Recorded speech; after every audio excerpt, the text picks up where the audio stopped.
Paz do Senhor a todos os irmãos, que bom que você está aí do outro lado para nós aprendermos um pouquinho mais da palavra de Deus, dando continuidade ao nosso curso médio de teologia. Já estamos estudando o terceiro livro, que é o Psicologia Pastoral. Então, nós estamos dando continuidade a esse curso, certos que Deus irá nos abençoar de uma forma toda especial. Eu, logo de início, coloquei um texto bíblico lá de Mateus, capítulo 6, verso 12, que é um pedaço do conhecido Pai Nosso, que diz assim: perdoa-nos os nossos pecados, assim como perdoamos aos que nos ofendem. Eu usei uma versão OL, né, que é uma versão portuguesa chamada O Livro, porque ela tem nesse final esse ofendem, né?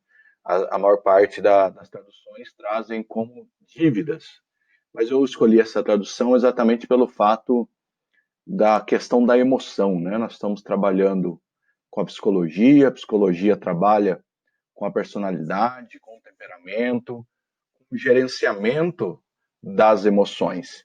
E aqui nesse texto, para nós iniciarmos essa aula, parece que Jesus ele está dando uma orientação quanto ao gerenciamento das emoções das pessoas, quando ele manda que nós perdoássemos aqueles que nos ofenderam. Ou seja, em outras palavras, Jesus estava dizendo: jogue fora essa carga, não carregue essa carga com você, porque a longo prazo, né, essa carga pode fazer mal.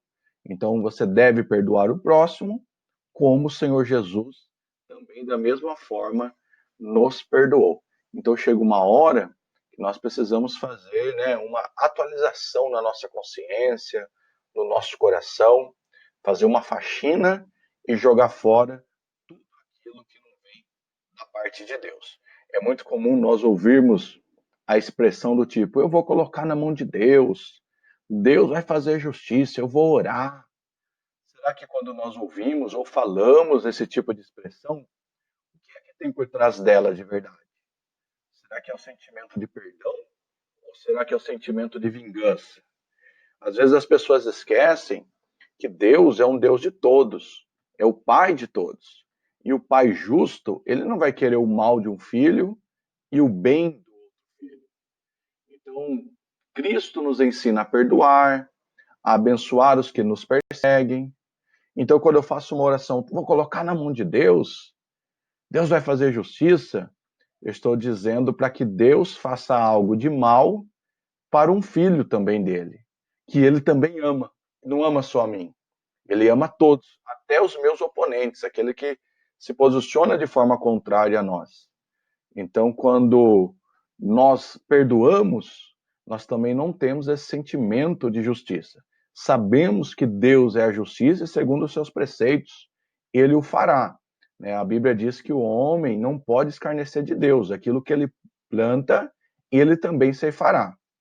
Então, mas isso não quer dizer que a vingança vem das nossas mãos. Porque às vezes as pessoas ficam esperando acontecer alguma coisa de ruim com o outro irmão para taxar ali que foi a oração dele que foi respondida. Que tipo de evangelho é esse, né? Às vezes eu chamo esse tipo de evangelho do evangelho do cangaço, né? Que eu quero que Deus saia matando todo mundo. Mas será que não é mais fácil, ao invés de Deus matar todos, nós passamos a ser mais perdoador daquele que nos ofende, segundo aqui Mateus capítulo 6, verso de número 12. Essa é a aula número 3, o desenvolvimento humano. Veja que se você tem um material em mãos, é um material bastante vasto, né? Tem bastante coisa, é necessário uma leitura cuidadosa, né? Com atenção, com anotações, para que você possa conhecer esse assunto. E alguém diz: poxa, mas o que tem a ver a psicologia, principalmente essa aula, o desenvolvimento humano com a teologia? Ora, nós, a matéria-prima do evangelho é gente. Todo líder, todo crente tem que aprender a lidar com gente de diversos tipos, posturas, culturas, temperamentos. Então, nada mais certo e nada mais importante para aquele que quer aperfeiçoar-se no ministério, que ele possa entender um pouquinho a respeito de gente, né? Então, nessa aula, eu convido você a aprender um pouquinho mais exatamente sobre gente, né? Então, um dos primeiros tópicos que nós temos no livro, começando já lá do início, do nascimento da criança, né? Ele fala a primeira infância, que vai ali de 0 do nascimento até 2 anos. Estudando esse conteúdo, eu percebo o seguinte, que toda fase da vida tem uma preparação antes. E o sucesso da preparação atual dará o sucesso da próxima etapa que virá. Então, quanto mais eu me preparo hoje, melhor eu vou saber lidar com aquilo que vem posteriormente. Então, aqui no livro, né, o nosso conteúdo já passa do nascimento, já inicia do nascimento. Mas você pode ver que, na verdade, a vida não começa no nascimento, mas na concepção dentro do útero materno. Então, a criança ela tem 9 meses para ela ter condições de sobreviver fora do útero materno. Então, quer dizer, aquilo que acontece com ela nos 9 meses dentro do ventre vai ser fator importantíssimo para o que vai acontecer com ela fora do ventre. Então, ela precisa desenvolver o seu sistema respiratório, por exemplo, porque quando ela sair, ela vai precisar aprender a respirar. Então, ela tem que estar pronta para respirar, sistema digestivo. Então, até os 9 meses antes do nascimento são de extrema importância para a próxima etapa. Então, nós vamos ver exatamente isso, que é a primeira infância, né? Ela tem os processos que vão preparar ela para a fase da pré-escola, e a pré-escola prepara ela para a fase escolar. A fase escolar vai preparar ela para a adolescência vai preparar ela para a fase adulta, e a fase adulta preparando ela para a velhice. E mais que isso, nós sabemos que a fase que nós temos aqui na Terra, ela vai ser decidida, né? Vai ser primordial para Deus decidir o nosso destino.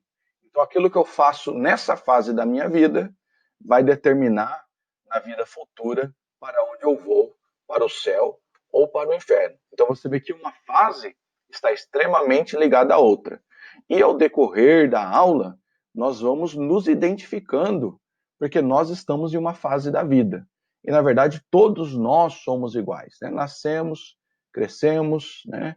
Evoluímos e por fim morremos. Então todo mundo é igual, porém a gente nasce em tempos diferentes, ok? Então a primeira infância, de 0 a 2 anos. Então ele trata aqui do recém-nascido, né? O recém-nascido, ele tem um controle remoto, ou melhor, um controle motor muito precário, né? Ele não tem muita coordenação motora, ele não consegue, né, se apoiar, se levantar, virar. Nós sabemos isso, se você colocar o bebê ali de bruço, o bebê ficará de bruço até que alguém possa lá ir e virar ele. Tá? Então, quase todos os bebês, além dessa dificuldade de se movimentar, ela tem uma aptidão mais fácil nas mãos. Né? Todo bebê, quando você coloca a sua mão na mãozinha dele, ele tem uma tendência de fechar e segurar ali até que firme a nossa mão. Então, essa é uma característica dos primeiros meses de vida da criança. Né? Com 2 meses, ela já é capaz de se rastejar de bruços, né? A mãe até fica preocupada que ele pode até cair da cama, né? Em algum lugar que ele foi colocado. Aí a evolução é muito clara e rápida, né? Os bebês eles mudam muito rápido com poucos dias. Então, de 2 para 7 meses já tem uma mudança grande, porque nós temos ali já a capacidade de engatinhar a partir de 7 meses. E antes dele completar 1 ano, né, a maioria dos bebês, antes de 1 ano, já terá a capacidade de andar. É claro que isso vai variar de um bebê para o outro, segundo o estímulo que ele tem, né, mas a tendência, segundo os estudos, é que se cumpra mais ou menos aí essas etapas conforme a gente viu. Também na primeira infância, o recém-nascido tem a questão da visão, né?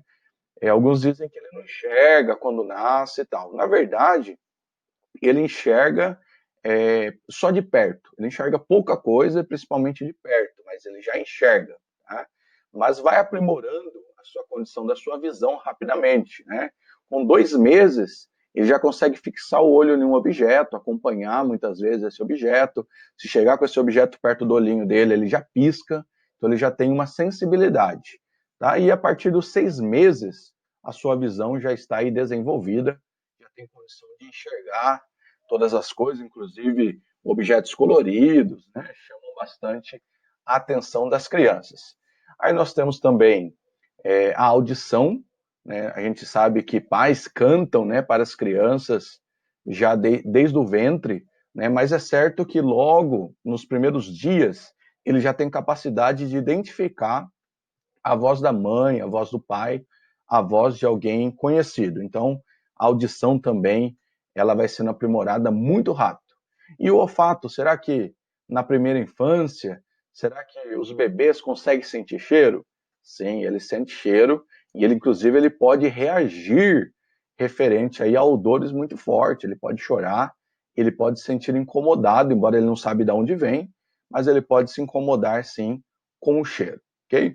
Ainda falando da primeira infância, nós temos o paladar, né? Nós sabemos que no começo a criança ela só se alimenta do leite materno, é o único gosto que ela sente, mas logo o bebezinho ela já teria condições, né, de identificar o salgado, o doce, né? Algumas pessoas até colocam açúcar, né, na chupeta e coloca na boquinha da criança e ela fica quieta, porque ela já consegue ter essa percepção do salgado, do doce, né? E com o passar dos anos, com os meses, melhor dizendo, vai inserindo, né, outra alimentação e ela vai já mostrando aquilo que ela gosta, aquilo que ela não gosta.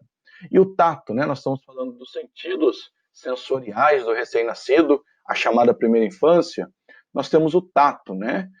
Logo que nasce, o bebê já tem uma sensibilidade, já se você tocar em alguma parte do corpo, ele já consegue sentir e ele também prontamente ele pode responder. Então você vê que é por meio desses sentidos, né, que nós temos contato e percepção do mundo, né, mas também é por meio desses sentidos que nós pecamos, né? A concepção é por meio desses sentidos. Lembra lá da passagem de Eva, né? Ela viu que o fruto era agradável aos olhos. Ela caiu na conversa da serpente. Quando ela provou do fruto, ela viu que o fruto era bom de ser consumido. Então você vê que é por esses sentidos, né, os 5 sentidos sensoriais, é que nós conhecemos o mundo, nos relacionamos, mas também é por meio dele que o pecado, né, é que nós temos o pecado já inerente do homem, mas o pecado toma forma, né, vem a cobiça e ali o pecado vai tomar forma nas nossas vidas, tá? Ainda falando da primeira infância, existem algumas divisões que alguns estudiosos dividem, né, o desenvolvimento cognitivo, né, a capacidade de aprender, né, de ter percepção, conhecimento. Então, alguns doutores ele vai dizer que o primeiro estágio de 0 a 2 anos é chamado estágio sensório-motor, né, o primeiro estágio da primeira infância. Depois vai haver uma evolução, né, para o pensamento pré-operatório, que é de 2 a 6 anos. Depois o pensamento operatório concreto, que é de 7 a 11 anos. E depois o pensamento operatório formal, que aí é da adolescência dessa pessoa em diante, né? Nós temos aqui uma imagem que vai mostrar bem essa evolução, né? De 0 a 2 anos, de 2 a 6 anos, de 7 a 11 anos, e depois o período da adolescência, que é o pensamento operatório formal. Se você tem aí o nosso material, está bem detalhado, né? Eu não vou detalhar muito, para que também não se estenda, por isso que tem algumas coisas que na leitura os irmãos poderão conhecer melhor, é uma matéria bastante teórica, mas é importante a gente conhecer, tá? Então, esse período chamado sensório-motor, que é de 0 a 2 anos, nesse período a criança conquista, através da percepção e dos movimentos, todo o universo que o cerca, né? As características, inteligência, prática, percepção do mundo, através da experimentação e noção de objetos permanente, né? Os brinquedos ensinam ela, os brinquedos chamam a atenção, música, né? As musiquinhas também vão chamar a atenção da criança e por meio de tudo isso ela vai conseguir aprender. Tá? O desenvolvimento psicossocial é caracterizado por alguns elementos, né? Como que ela vai se socializando, né? Primeiro, pela aquisição da linguagem, né? No início, ela vai repetir os sons daquilo que ela ouve e logo ela vai desenvolver a facilidade para formar palavras. E é comum ela formar as primeiras palavras, né? Antes ela só faz barulho, mas a partir dos 6 meses em diante, ela já tem condições de formar as palavras e começar a falar. Também, né, pode haver uma variação de uma criança para outra. O desenvolvimento emocional, nós sabemos que ela vai se comunicar por meio do choro, né, ou esperneando, ou se batendo. Ela vai se valer disso para estabelecer uma comunicação com aqueles que estão à sua volta e os pais logo vão conseguir identificar isso aí. A formação dos valores morais, né, a criança nasce sem juízo moral. A gente até já estudou isso lá na aula 1, porém, toda a influência no ambiente sobre ela e a própria descoberta que ela tem de si mesma vai fazendo a formação desses valores morais, né? Nós vamos sendo influenciados pelo meio e esse meio é que vai dar esse valor para nós. Por isso que é importante aí a questão da igreja, da oração, da Bíblia, né? Nós, na verdade, não devemos esperar a criança entender tudo para inserir os valores cristãos nela. Né? Há necessidade de dar contato a ela com a palavra de Deus, ensinar as coisas de Deus logo na primeira infância.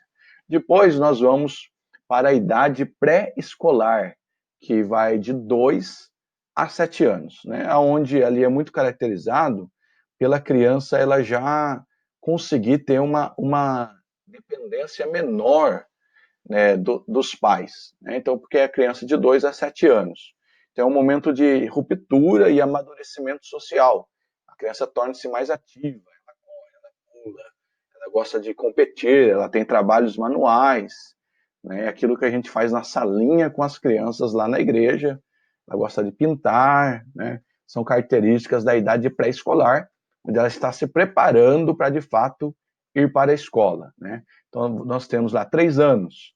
Ela é capaz de desabotoar botões, mas ela não consegue totalmente vestir-se. Né? Não vai conseguir identificar o lado da roupa, pode pôr contrário, pode pôr avesso. Ela fica desejosa, né, de fazer desenhos, né, faz riscos, copia letras, né, faz formas geométricas, e ela nessa fase gosta muito de historinhas com ilustrações, né, onde tem letra, ela fica observando também. Com 4 anos, ela já é capaz de vestir, trocar de roupa tranquilamente, algumas já até conseguem, né, amarrar o seu tênis, o seu sapato, né, outras ficam tentando, né, ela já começa a copiar o teu nome, conhecer algumas letras do alfabeto, né, ela nasce aquele desejo de aprender a ler e a escrever, né, tem algumas crianças que muito cedo, inclusive, conseguem desenvolver essa habilidade. O desenvolvimento cognitivo, já na idade pré-escolar, que é dentro daquela classificação, é chamado de pré-operatório, né, que é o de 2 a 7. De 2 a 4, dentro dessa faixa pré-escolar, eles são mais egocêntricos. Você vai perceber que sempre a criança vai falar que é dela os brinquedos, ela não consegue dividir nada com ninguém, mesmo que ela tenha muitos brinquedos, ela não dá para o outro, ela quer tudo para ela, né? Ela ali tem um sentimento que o mundo deve servi-la e que todo mundo está aos pés dela. É claro que isso é irracional. Depois nós temos, a partir dos 4 anos, o pensamento intuitivo, caracterizado principalmente pelos porquês, né? Quem tem criança nessa fase sabe, mas por que isso? Por que aquilo? Por que Deus não faz isso? E ela tem soluções ali para o mundo todo, né? Então a criança nessa fase também, ela tende a dar vida aos objetos, ela não tem aquela sensibilidade do adulto. Então, se a boneca cair, por exemplo, ela pensa que a bonequinha dela sentiu dores, né?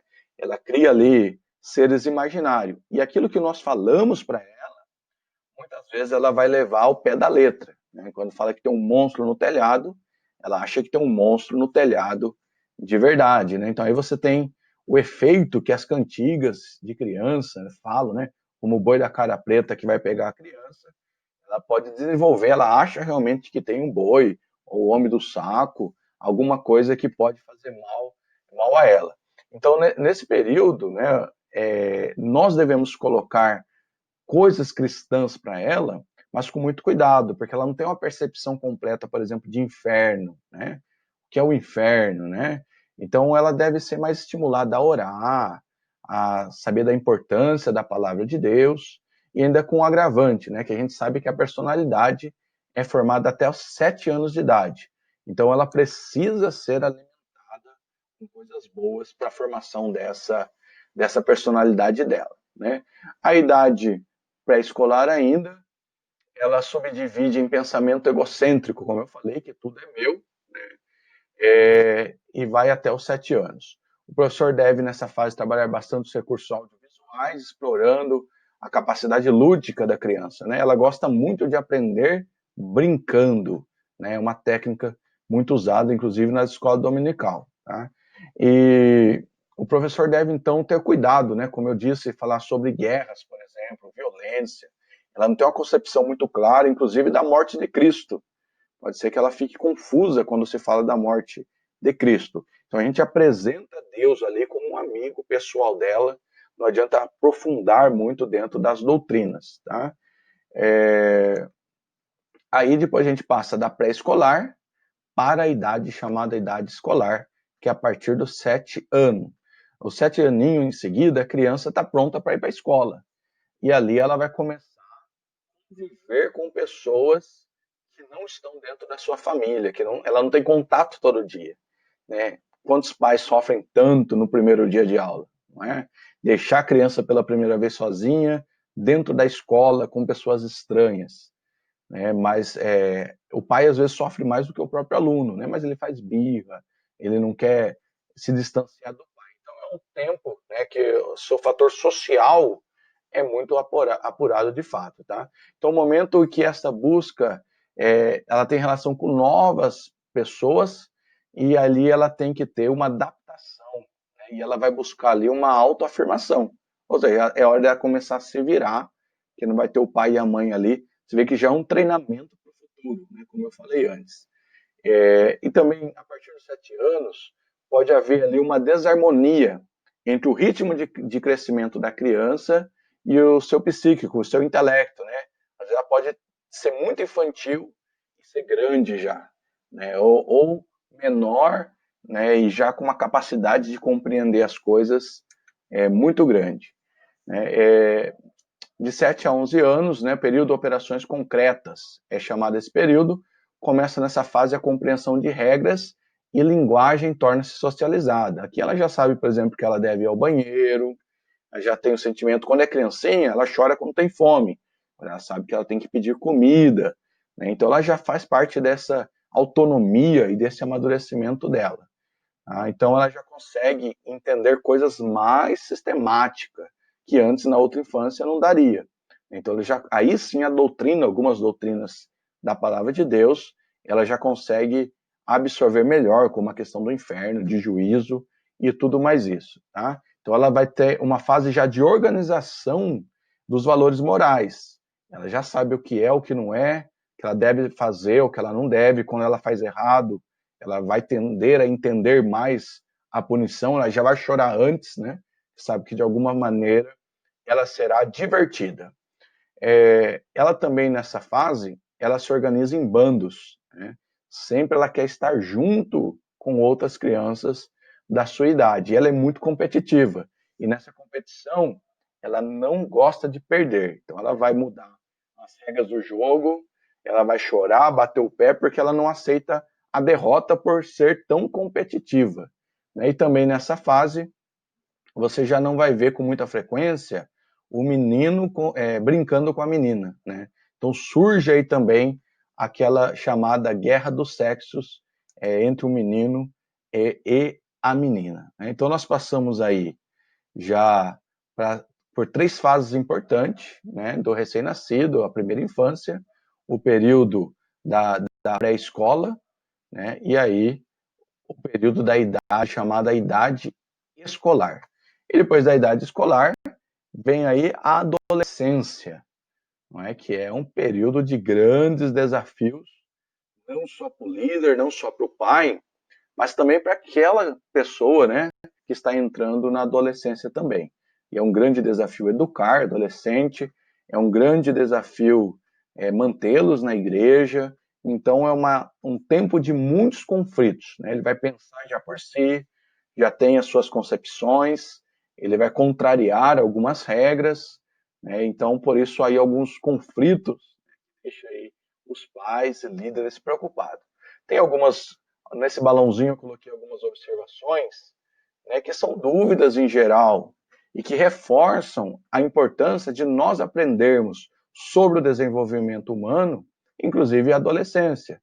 Então, você que é líder, quais as dificuldades que você tem para trabalhar com adolescente?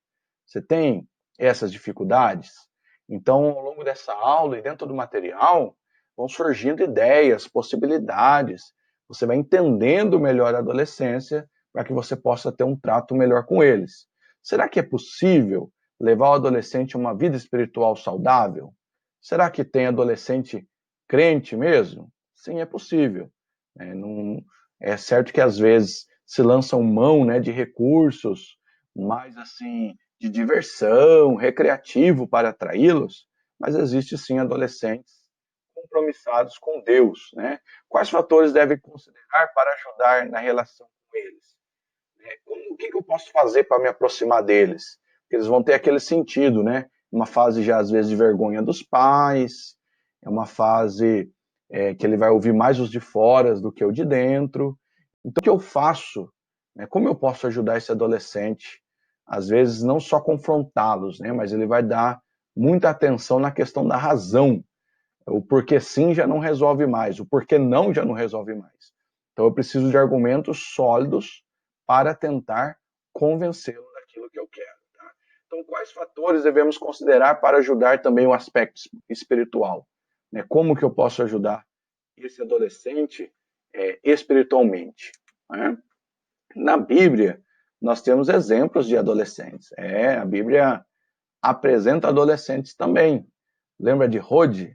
Rode, lá em Atos capítulo 12, é aquela que abre a porta, né, para quando Pedro sai da prisão, né? Na verdade, ela vê que é Pedro, ela volta atônita, né? Porque ela assusta, todo mundo achando que Pedro iria morrer e de repente Pedro está batendo na porta. Você tem Rode ali. Você tem também José, né? Quem não conhece José, a história de José, os sonhos de José, ainda adolescente, vendido, levado para a terra estranha, mas ainda bem que Deus era com José. E por que que Deus era com José? Porque José era um adolescente que temia Deus. Não tem como Deus ser com alguma pessoa se essa pessoa não é com Deus. José tinha um relacionamento com Deus. Nós temos Jesus, um relato bíblico lá em Lucas capítulo 2. Jesus estava no templo, você vê um adolescente que ia para a igreja, né, e lá ele discutia a respeito das coisas do céu. Então era um modelo, né, de adolescente Jesus com 12 anos. Nós temos Davi, entre 14 e 17 anos, quando foi ungido, né, até na outra matéria, teologia pastoral, nós usamos dois modelos muito bons de liderança.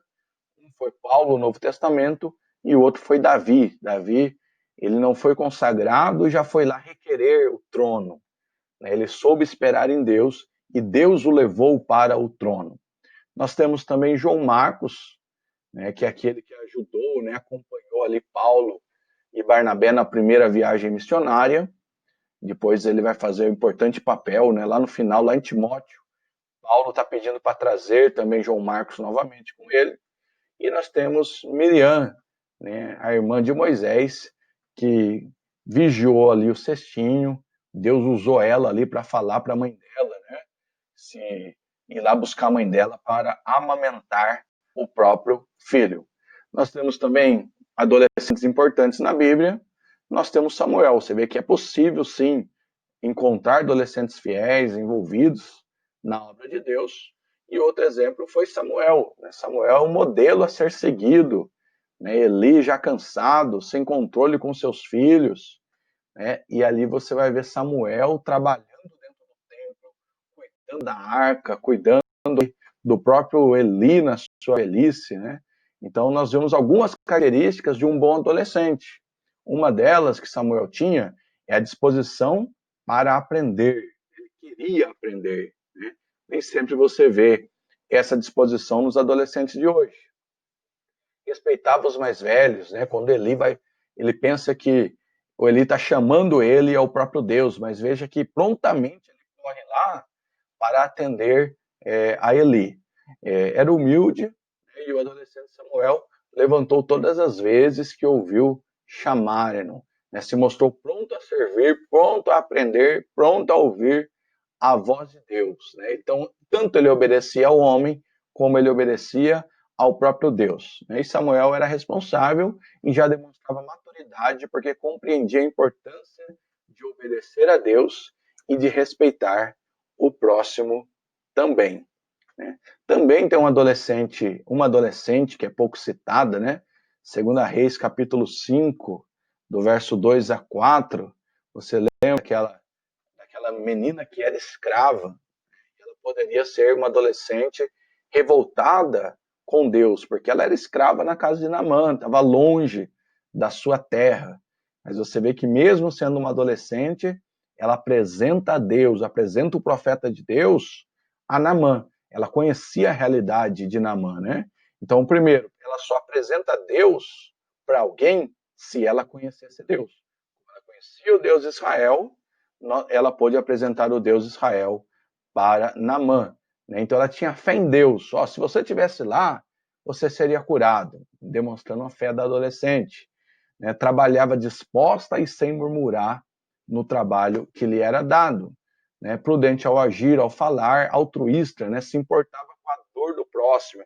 Olha que característica maravilhosa dessa adolescente, né? Ela não era egoísta, egocêntrica, mas ela tinha uma preocupação com as outras pessoas. E ao ver ali Naamã, né, leproso, doente, ela não pensou duas vezes em evangelizar e mostrar ali o tamanho desse Deus de Israel. Tem uma pesquisa que eu apresento aí na tela para vocês, embora seja uma pesquisa americana, mas acredito que não foge muito da nossa realidade. Como estão os jovens em relação à Bíblia, em relação à palavra de Deus? Então foi ouvido aí um pouco mais de 1.000 jovens entre 13 e 17 anos. O que eles falaram da Bíblia? 89% encararam a Bíblia como um texto sagrado. Então eles olham a Bíblia e dizem, é sagrado, isso aí tem algo divino neste livro.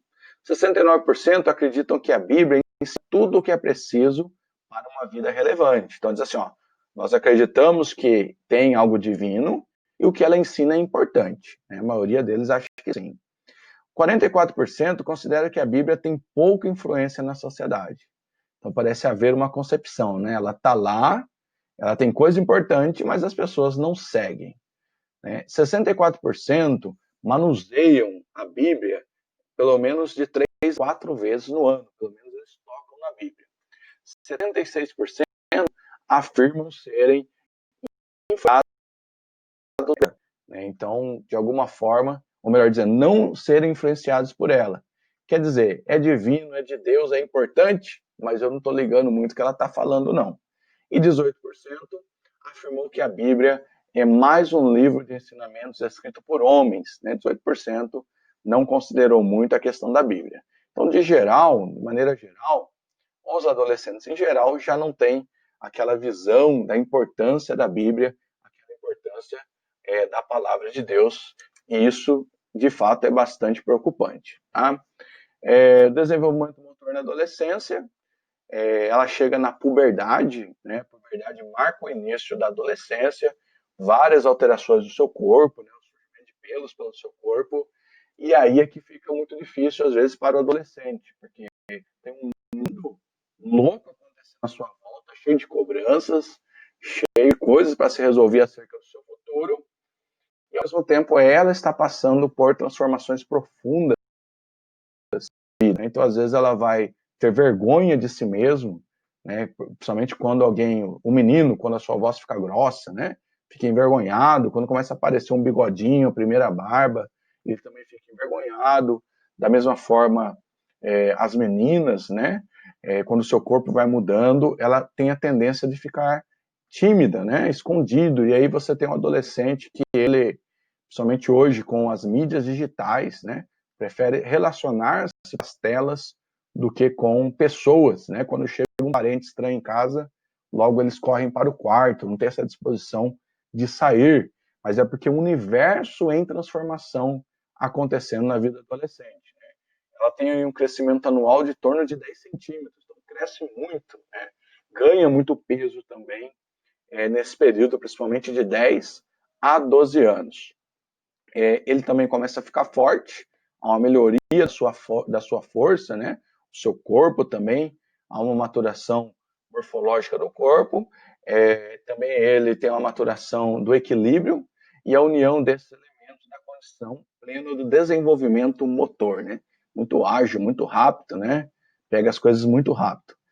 De 12 a 15 anos ocorre uma grande variação no comportamento psicológico, com intensa estabilidade emocional, né? Então, o menino tem uma tendência a ficar agressivo e a menina tem uma tendência a ficar mais chorosa, né? Então, qualquer coisa chora, o menino, qualquer coisa ele briga, né? São fatores que a gente observa facilmente nos adolescentes. Aí, falando um pouquinho mais dos aspectos físicos dele, nós temos há um desenvolvimento rápido do sistema circulatório, dos pulmões, ossos e músculo. Crescem principalmente os pés, mãos e nariz, por isso que ele fica até meio desconforme, né? Fica um corpo, principalmente o menino, fica um rosto comprido, né? Fica em transformação e aparece outra coisa que é causa de vergonha, que são as espinhas e os cravos que aparecem no seu rosto, além da mudança de voz, que eu também comentei, e tudo isso ajuda na timidez que muitos adolescentes vão apresentar. Né? E o surgimento dos pelos, né, na axilas, pelos pubianos, a barba, o bigode, o crescimento das mamas, o alargamento do quadril, são fatores, né, que acontecem aí, aspectos físicos no corpo do adolescente. Também nós temos outras características, né, características também emocionais, né, porque a gente sabe que há uma explosão no hormônio. Então, a intensidade e a frequência dos processos orgânicos que o adolescente vivencia pode levá-lo à modificação do estado emocional.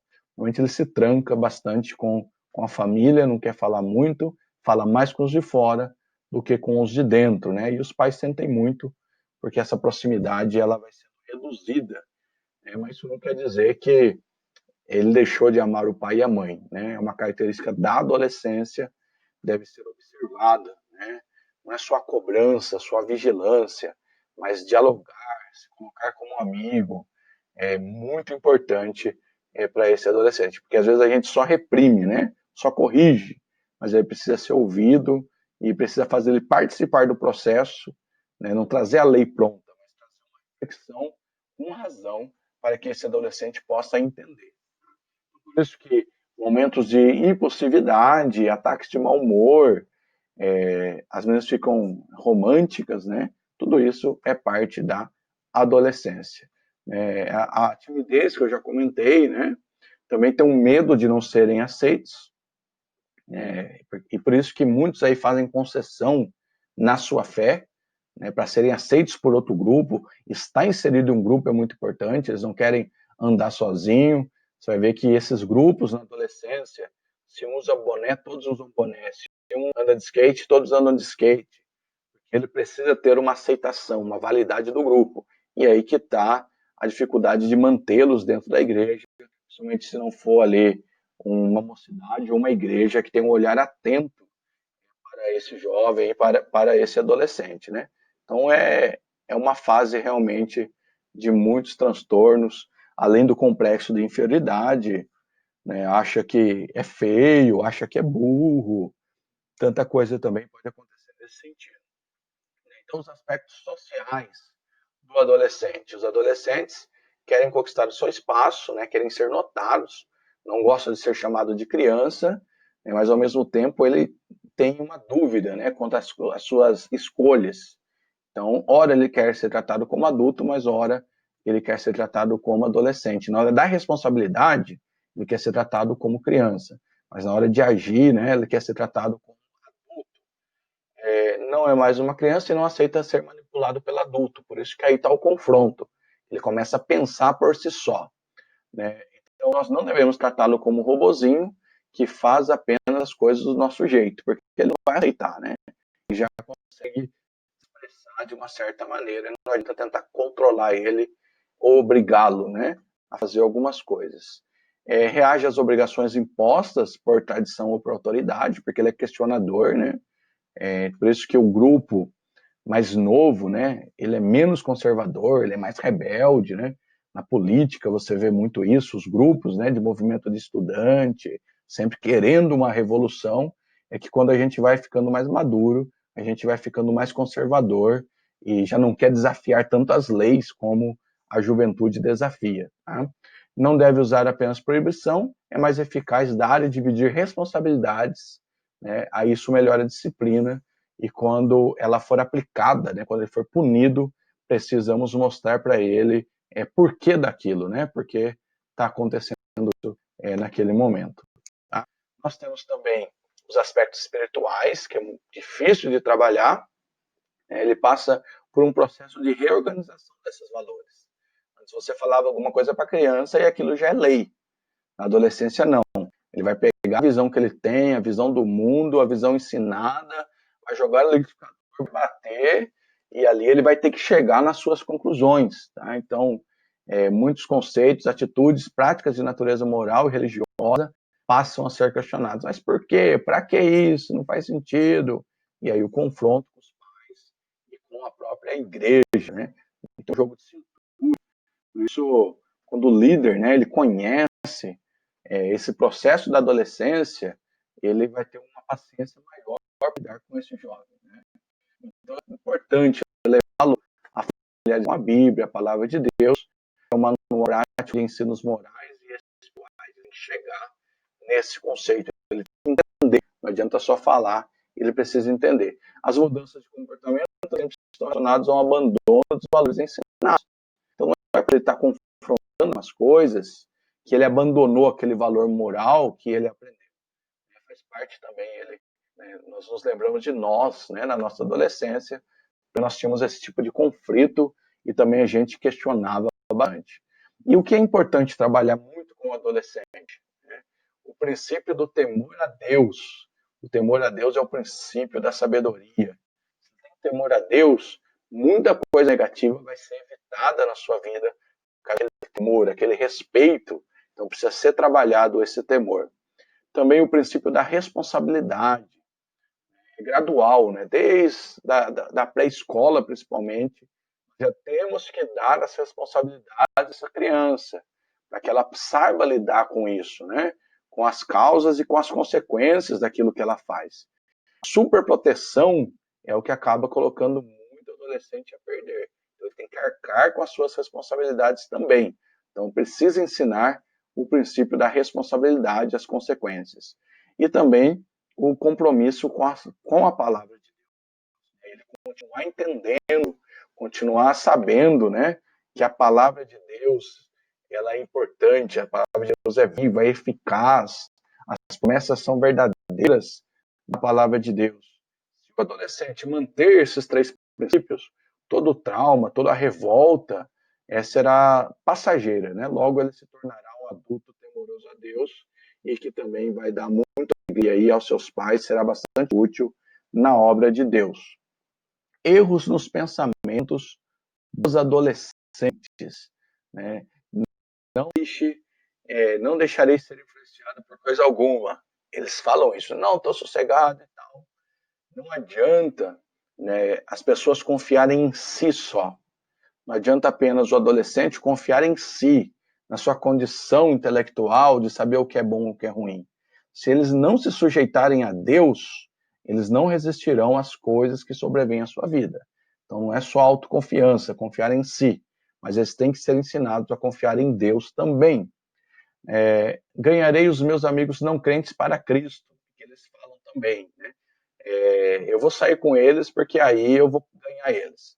Nós sabemos que na prática isso não funciona tendência a acontecer ao contrário. Os meus amigos não crentes só irão à igreja comigo se eu também sair com eles. Né? Isso é um perigo também dele abandonar a casa de Deus. Sou bastante forte a resistir à tentação, já comentei. Meus amigos não são cristãos, mas são muito bons. Você ouve isso também, eles são gente boa e tal, mas no fundo, nós sabemos que os valores que um não cristão recebeu da família são diferentes daqueles que cresceram pautados dentro daquilo que a palavra de Deus nos ensina. Meus amigos gostam de pessoas crentes, né, também é um pensamento enganoso. Você pode ver que o ímpio ele tem um prazer, né, em oferecer aquilo que é mal para o crente. Dizendo que não tem nada não, que é só aquilo e tal, mas depois que a pessoa vai pelo caminho oferecido, eles vão zombar dizendo, você não é um crente? Olha o que você está fazendo. Eles vão ser acusadores. Outros eles vão dizer, meus amigos não crentes são melhores do que muitos jovens da igreja. Há uma deficiência na igreja muito grande, somente as igrejas mais, né, tradicionais, mais antigas, perde muitos jovens, né, é difícil você manter uma mocidade, nem sempre se dá atenção devida, porque é um trabalho ali penoso, né? Às vezes você não acha nem quem quer aconselhar, quem quer dirigir mocidade. Dentro de uma igreja grande, todo mundo está correndo. Os jovens da igreja não se importam comigo, então ele vai se achar que ali não é o caminho. Ele cresceu ali na igreja, passou a sua parte infantil ali na igreja, agora na adolescência ele acha que ali não é o lugar dele, né? E não existe espaço para mim na igreja, então ele vai acabar procurando algumas coisas para se satisfazer fora, e é por isso que a gente perde bastante adolescente na igreja. Passando da adolescência para a idade adulta, né? Nós passamos ali na primeira infância, a pré-escolar, escolar, adolescência. É claro que o assunto é muito mais vasto, tem muita coisa para ser estudada e falada, mas agora a gente vai para a idade adulto, né? Os adultos da psicologia, né? A idade adulta ela é caracterizada pela estabilidade e ausência de mudanças. Ali já está definida a personalidade, as suas concepções, a sua visão. Normalmente ela já está criada, né? Então é diferente. É como se, quando jovem, né, seria uma massa mais mole, fácil de se mexer, fácil de dar volume, fácil de direcionar, né, de esquadrinhar. Quando é adulto, fica mais difícil, né? Fica mais turrão, ele tem dificuldade de aceitar coisas novas. Inclusive na teologia a gente vê muito isso, né? Normalmente os irmãos mais antigos são aqueles que mais resistem ao ensino teológico, né? Enquanto os mais jovens, eles já com facilidade aderem, tá? Então vamos ver o que tem aí a psicologia pastoral para falar dos adultos. Se você tem um material, ele divide aí em adultos solteiros e adultos casados, né? Dois setores importantes. Então ele vai falar primeiro sobre adultos solteiros. E ele dá algumas dicas, né? Namore com um propósito. Casamento é um projeto de Deus para o homem.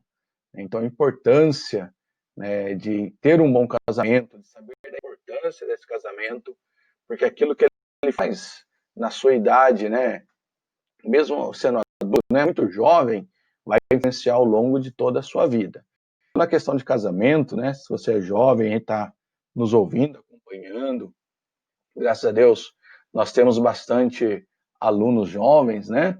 Não se precipite, né? Tenha calma. Melhor estar só mal acompanhado, já diz o ditado, né? Esteja sempre debaixo das orientações de seus pais, da Bíblia e do pastor. Esse tripé é importante para que você tenha sucesso na vida, né? Ouvir o que o pai fala, ouvir o que a Bíblia fala e ouvir o que o seu pastor fala. Para namorar, essa pessoa deve ser um cristão legítimo. Não adianta se iludir com um rostinho bonito.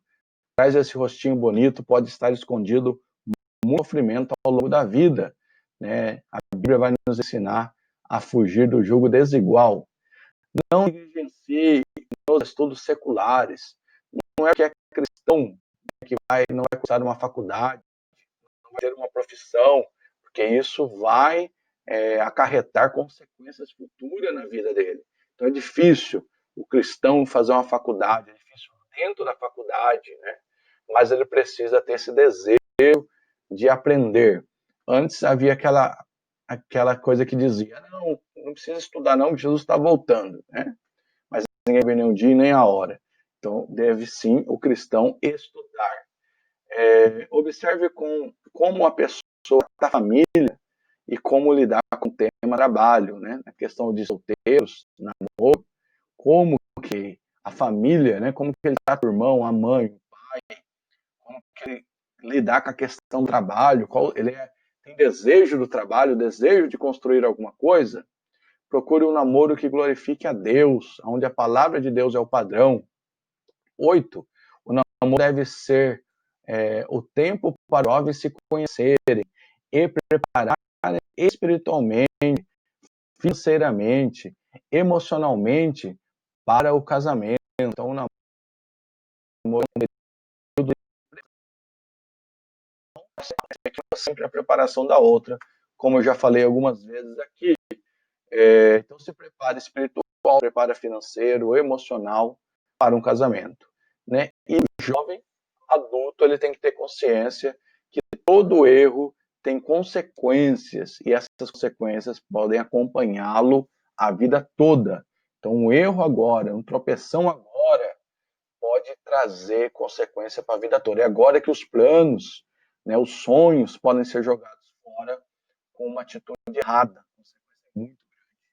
Por isso fica aí essas importantes dicas, né, conselhos pastorais para os adultos jovens.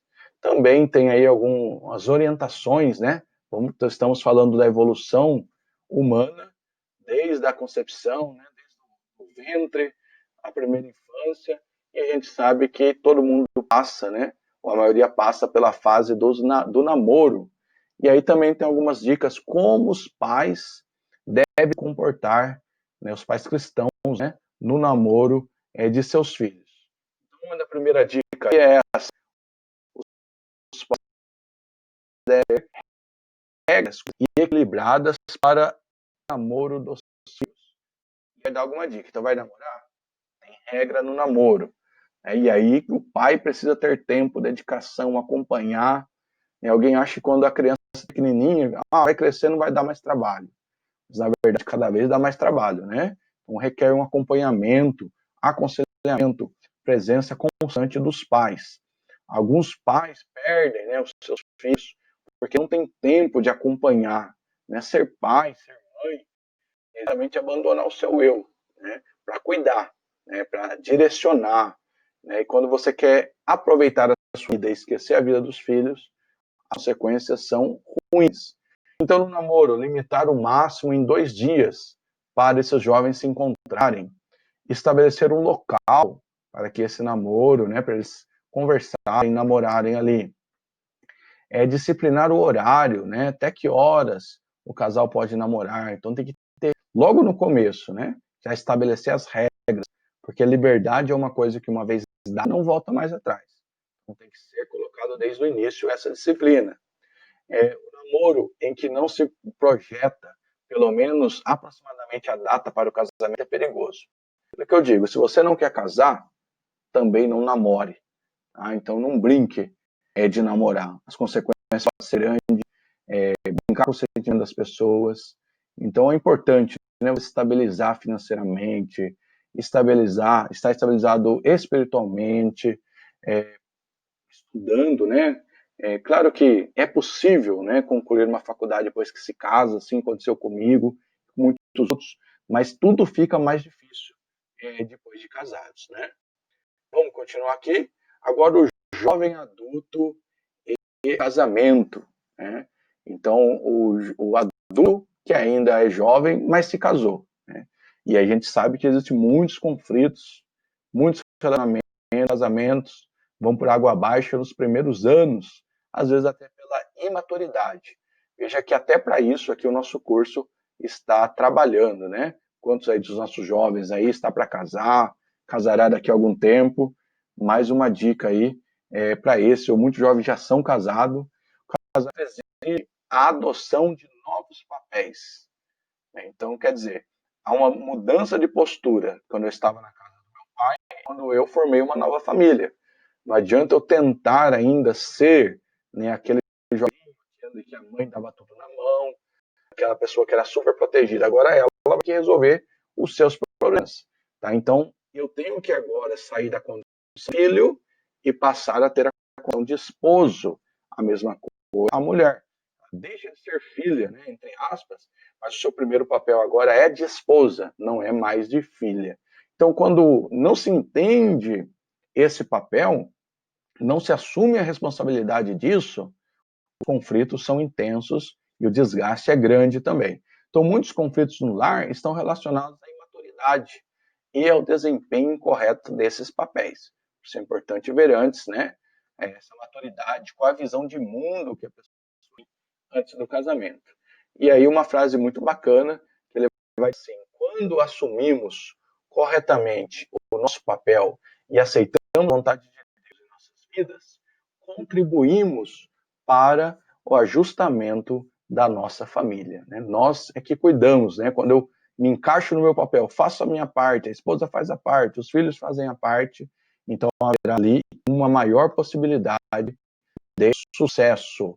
Né? Continuando, alguns problemas comuns no casamento, é claro que esse assunto é vasto, né? Nós temos, a maioria de vocês já estudaram aí, a família cristã que fala mais a respeito disso, mas alguns problemas que acontecem aí no casamento, né? Finanças, né? Gastar demais, vai refletir no relacionamento, a forma de lidar com parentes, influência, parentes muito presente dentro da casa, aconselhando, também pode ter problema.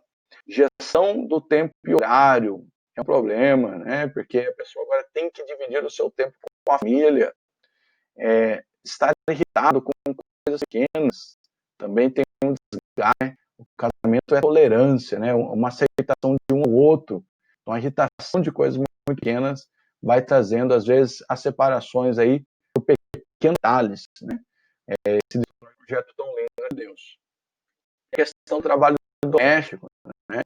Com a responsabilidade da manutenção, da limpeza, da organização, da manutenção da casa só sobre um, vai ter também conflito, porque às vezes ele casou, mas lá na casa dele, da mãe dele, ele nunca lavou uma louça. E agora ele está jogando tudo para a esposa, achando que a esposa é a mãe. A esposa não é a mãe dele. O esposo não é o pai dela. Então ali tem que começar a dividir essas responsabilidades. Cuidar do pessoal, por incrível que pareça, existem aí relacionamentos desgastados por falta de higiene, a pessoa não toma banho, não escova dente e tudo mais. Falta de momentos de intimidade é outro fator muito aí que traz, né, muitos conflitos, gritos, grosseria, falta de demonstrar afeto. O homem muitas vezes, né, na presença de outro, ele quer mostrar sua autoridade, tratando a esposa na frente de outros, sendo grosso, ele quer mostrar uma superioridade. Né? Tem um livro ali chama Homem ao Máximo. Ele trata muito nessa questão aí do homem, né? Essa grosseria, o que ele quer mostrar externamente. Rancor, desprezo, essa questão de dar um gelo para dar medo, não é de Deus dar um gelo, né? Isso não é de Deus não, traz problemas gravíssimos. Críticas excessivas, né? Que tudo que a pessoa faz, tudo que o marido faz, tudo que a esposa faz, só tem críticas. Nunca tem um elogio, né? Isso também, a comparação é muito ruim também. Mentiras, ou não pedir desculpa também tem um desgaste, né? Porque quebra a confiança. É importante reconhecer o erro, pedir desculpas nas pequenas coisas, evitar a todo custo a mentira, né? E hoje você tem outra coisa que tem destruído o uso da internet, associado aí aos ciúmes doentio excessivo, também vai trazer conflitos, né? Então aqui, dando apenas uma passada, mas você tem detalhado aí no nosso material. Outra coisa importante da idade adulta é o jovem adulto e o mercado de trabalho. Né? Você vê que o trabalho é uma questão importante, né? Que vai até ter aí o sentido de felicidade, de realização. É importante, né? Então, quem abandonou os estudos, normalmente ele precisará retornar. Então, o mercado de trabalho é competitivo. Quem não estudou, não teve oportunidade ou não quis, esse, sem sombra de dúvidas, é um dos maiores arrependimentos do ser humano, ele abandonar a escola em algum momento da sua vida. Depois ele vai ter que voltar, ele vai ter mais responsabilidade. Quando ele era solteiro, não deu conta da escola. Agora ele está casado, precisa dar conta da família, da escola, da igreja. Fica muito mais difícil, né? É uma carga de atividade maior. Isso vai influenciar na família, porque todo relacionamento requer tempo. Você não se relaciona com Deus se você não tiver tempo para isso. Você não se relaciona bem com o esposo e com a esposa se você não tiver tempo. Você não vai bem nos estudos se você não tiver tempo para estudar. Né? Inclusive, você está aí estudando agora, assistindo, você sabe da dificuldade do tempo. Né? Você está assistindo aí, mas de hoje você tem que fazer dois. Então, as responsabilidades aumentam. Né? Com a crise financeira, a opção muitas vezes é aceitar subemprego. Sabemos que precisamos de dinheiro para viver. E sabemos também que quanto melhor a condição financeira, melhor a família será. Não é só a condição financeira. Né? Mas dificilmente a família vai ser feliz passando fome, não tendo as suas necessidades básicas supridas. Então, a pessoa, como não teve oportunidade de estudar, não tem uma profissão, ela vai assumir empregos que ganham muito pouco, o dinheiro dá, e é claro que isso vai surgir, no entanto, conflitos de autoafirmação e adaptação nas relações simultâneas de papéis. Né? Então, quer dizer, ele vai ter dificuldade, porque eu não consigo manter a família, eu não consigo trazer o melhor sustento, ou ao contrário, a esposa diz, eu não consigo ajudar como eu poderia ajudar. Tudo isso são questões, se ele tem né, um trabalho bom, ela tem um trabalho bom, há uma tendência, né, de ter umas condições, mesmo que não é rico, né, condições mínimas de sobrevivência, para essa harmonia. O adulto jovem é também caracterizado por certo isolamento social. Fica atento aí, viu, meu irmão? Por quê? Então quer dizer que tem isolamento social para o casado? De certa forma, sim. Por quê? Porque ele no livre tinha para sair com um amigo. Uma vez que ele se casa, tem uma família, responsabilidade na igreja, ele não vai poder sair na sexta-feira, voltar no domingo, voltar na segunda-feira. Ele não vai poder sair do bar, passar em outro lugar e ficar horas e horas antes de ir para casa.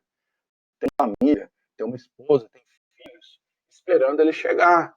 Então, quando a gente se casa, a tendência, nós temos os vínculos ainda com os nossos amigos, mas a preferência, né, o tempo deve ser dado à família, deve ser aos filhos. Então, dividir família, emprego, né, que é o seu trabalho, e igreja. E aí, consequentemente, vai ter menos tempo para os amigos. E nem sempre os amigos são comuns ali. O que eu estou precisando é muito importante, mas os irmãos não têm essa divisão que acontece. O jovem adulto e a mudança de valores. Olha só o que acontece com a gente, né? Quando nós somos mais jovens, nós somos liberais demais. Né? A gente acha tudo normal, todo mundo é quadrado. Mas quando a gente vai envelhecendo, a gente vai ficando mais conservador. Né? Até havia comentado um pouco a respeito disso. Adeptos teóricos do amor livre mudam de posição quando suas filhas chegam à adolescência. Né? Antes era tudo livre, mas agora tem uma filha adolescente, ele vai trazer regras, já não é mais tão livre. Então, isso também é consequência desse amadurecimento. Né? O indivíduo na idade adulta atinge o período áureo da sua existência, caracterizado pela sua agilidade, rapidez e força. Né? Ele vai subindo uma montanha, desde lá do nascimento, vai subindo, quando ele está adulto, ele está no auge. Né? E depois a gente sabe que ele começa a descida, indo para a terceira idade. Então, traços de personalidade tornam-se relativamente estáveis. Você chega na idade adulta, você é aquilo lá mesmo. Não tem como mudar muito, né? Você faz adaptações, ajustes, mas você é aquilo. Né? Não tem muita alteração mais já nessa altura da vida. 80% dos momentos mais decisivos da sua vida até os 35 anos. Normalmente é assim. O que é para nós sermos 35 anos, a gente vai ser o resto da vida. Não vai ter muito grande como após esse ano. Então, que essa muita coisa. É possível começar, sem dúvida é possível começar. Pô, a gente sabe que é bastante difícil. E a gente vai para a meia-idade, a idade da maturidade, a partir dos 40 anos. Na verdade, o mundo é dominado por pessoas acima de 40 anos. O dinheiro está principalmente em mãos das pessoas a partir de 40 anos, liderando, né, está muito a partir das pessoas de 60 anos, nos cargos importantes da empresa, na política, normalmente ali a partir dos 40 anos. Então, é a fase de transição entre e velhice. Né? Então, antes do 40, eu sou jovem, aos 60 anos, eu sou velho. E ele desenvolve uma visão realista desse mesmo. Ele sabe quem é, ele não cai em qualquer conto do vigário, né? Não é qualquer conversinha, ele já viveu muita coisa. Então, é difícil você enganar uma pessoa dessa. Ele passa a preocupar-se com o tempo e o que lhe resta para viver. Ele já começa uma contagem regressiva, né? Antes ele acabava uma semana, ele dizia mais uma semana que eu venci. A partir de 40 anos ele diz menos uma semana que eu vivi. Há uma inversão aí da sua contagem.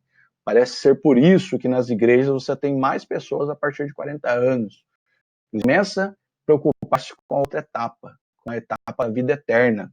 Então ele vai ficar ali mais crente, ele vai se preocupar mais com o seu futuro. Idade goza, né? O homem pode querer aproveitar-se uma vida. Tem pessoas que quando chega nessa idade, ela acha que não fez o suficiente. Né? A gente vai até falar ali da crise da meia-idade. Ele começa a fazer aquilo que quando ele tinha 18, 15 anos ele não fez. E muitos acabam desviando da casa do Senhor exatamente nessa idade. Então, há inclusive nessa idade, uma maior fidelidade e de abuso de álcool. Então, ele acha que perdeu a vida do jeito pecaminoso de tentar aproveitar a vida. E isso realmente é muito ruim. Né? A sociedade é controlada pelo adulto de meia idade, é ele quem de fato comanda, como há pouco eu falei. Né? E aí você tem a questão da crise da meia-idade. Né? Porque parece ser um tempo sem perspectiva.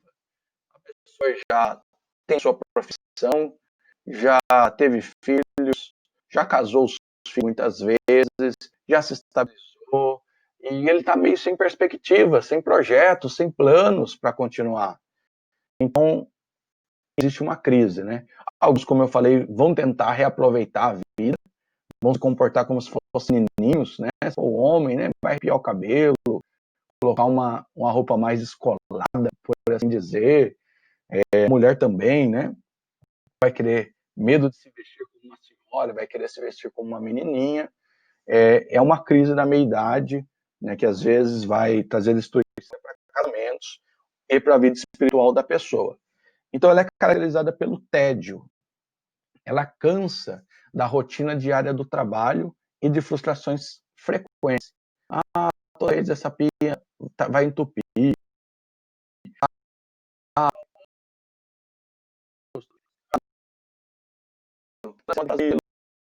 outro pode trazer um tédio, né? Não tem expectativa de mudança. Não espera mais nada, a não ser aquela perspectiva que um dia ele vai morrer. Então, isso traz tédio a ele. Né? Fadiga. Depois de décadas de trabalho, o corpo começa a sentir. Então, alguns não vê a hora de chegar à aposentadoria, é a perspectiva dele. Né? Dificuldade, o seu corpo físico, a emoção pode entrar em um colapso. Então, ele é cansado, vive fadigado, por consequência, ele vive irritado, né? Vive implicando com as pequenas coisas. Mudanças físicas é outro choque, né? As mulheres com cabelo branco, muitos homens ficam sem o cabelo, aparecem as rugas, e para as mulheres o agravante que o período da menopausa vai trazer transformações ali para ela. E aí vai surgir um medo, né? O medo principalmente da morte, porque ela chegando os seus dias, né? Ele vai vendo os parentes, né, envelhecendo dele, às vezes vai perdendo parentes, e ele vai tendo medo de morrer. Né? Alguns vão fazer uso abusivo de remédio, né? Muitos vão querer, a partir dali, ter uma vida saudável para prolongar a sua vida. Então, ele tem primeiro medo da morte, né? Depois ele tem medo se ele trabalha ainda, né, com as mudanças aí governamentais, a tendência é a gente trabalhar muito, ninguém vai aposentar antes dessas idades, então ele fica receioso que os mais novos ocupem o seu lugar no mercado do trabalho, e também ele fica inseguro contra o seu cônjuge ser trocado, né? Não ser atraente mais ao seu cônjuge, né? Então há uma tendência à manifestação de conflitos emocionais internos, revelado muitas vezes em comportamento explosivo, irritadiço, impaciente, em que a pessoa vive reclamando de tudo, né? E ela passa a procurar coisas para reclamar, né? Talvez a gente conheça alguém disso, a gente sabe, e a tendência é cada vez ir piorando, né? Cada vez ela mais reclamona, cada vez irrita com aquilo que ela convive, né? E às vezes a gente vê isso nos pais, nos avós, e a gente não tem paciência. Então, assim como eu tenho que entender o adolescente, né? A crise da meia-idade também pode ser necessário cuidar, orientar a questão do psicólogo, né? A tia está enferma, então nós devemos, claro, orientar, orar, ler a Bíblia, mas nós não devemos ter resistência a procurar um psicólogo, né? Um psiquiatra que pode ajudar essa pessoa com essa crise. Passando aqui, última etapa do nosso estudo, a velhice, né, a partir dos 60 anos. E uma vez eu falei para um aluno já idoso, né, dizendo, o senhor veio fazer o curso da melhor idade. E ele me falou, meu filho, não é tão melhor essa idade não, como dizem, né, tem muitos problemas nessa idade. Porque é uma idade de dificuldade, né. 60 milhões de pessoas têm 60 anos mais. E a tendência no mundo todo é se multiplicar muito o número de idosos. Nós estamos se tornando um país de idosos, um mundo de idosos, né? A mente começa a falhar, não consegue aprender mais nada, e ele começa a ter medo de novas tecnologias. Quantos, né, mexer no WhatsApp, no Facebook, medo, né? Ficam receosos com coisas novas, também da idade. Ele priva-se então de muitas atividades, tendo ali caça e a censura, alguém diz, o velhinho vai isso, o velhinho vai fazer aquilo outro, ele vai recuar em novas experiências. E levar ele ao quê? Ao isolamento. Ele vai querer ficar dentro de casa. Você pode ver que quanto mais velho, menos ele sair de casa, fazer atividades esportivas e tudo isso. Isso é um reflexo da sua velhice também. Tá? E ele tem aquela sensação e o medo também de ser rejeitado pelas gerações mais jovens. Porém, a Bíblia diz que o homem, mesmo na sua velhice, pode dar frutos, né? Deus dá importância até para as pessoas velhas. A igreja também deve dar importância para os mais velhos. Nós temos igrejas que fazem trabalhos para a terceira idade, dão acessibilidade ao tempo, terceira idade, né? Ajudam essas pessoas a se sentirem importantes. O cultos da terceira idade, aqueles cultos da relíquia, né? Que conta, melhor dizendo, hinos da antiguidade. Isso é importante para que o idoso, né, sinta-se ali da igreja também. Tá? Então, mantendo-se ativo e com a ocupada, permite obedecer sem sofrimento, né? Mas acho que quase todo mundo tem algum tipo de velhice. Ok, meus irmãos? Então, tá aí, né, a nossa aula 3 da psicologia corporal. Peço mais uma vez que você leia o livro, estude, né, que isso é importante, né? Isso é ferramenta, é material para que você possa desenvolver melhor o seu ministério, alcançar êxito naquilo que você faz, seja liderando crianças, adolescentes, adultos, até a terceira idade. Tudo isso é ferramenta que Deus vai aperfeiçoar na sua vida. Tá? Então não é tempo perdido. Leia, faça anotações, fazendo anotações você memoriza melhor, assista esse vídeo, né? Busque, pesquise outras coisas relacionadas a esse tema, você vai ver quanto esse conteúdo é eu de verdade espero que aquilo que nós falamos aqui tenha feito sentido para vocês e que de alguma forma você, sua casa, sua família, seu ministério possa ser edificado por esta aula. Continue orando por mim, eu continuarei orando por vocês. Deus abençoe grandemente. Abraço, paz, Senhor a todos.